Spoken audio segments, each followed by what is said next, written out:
pasangan. Macam-macam cara perli megaya bertertawan. Hai yang manteng tutun gengsi antuha mantang melajang. Halak dom je meranggakri ngan janda nanyang kasenang.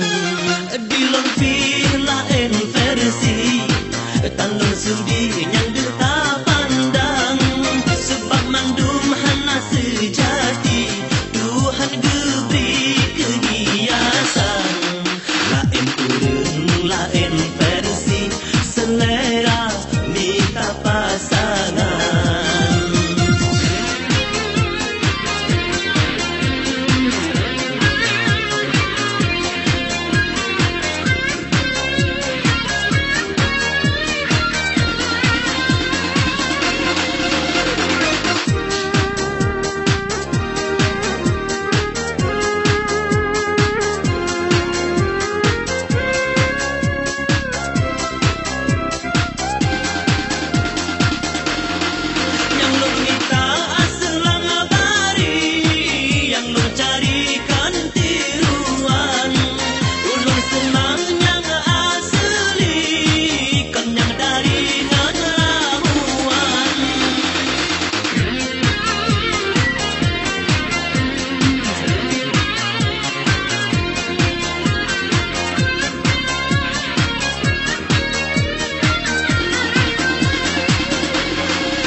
Mitara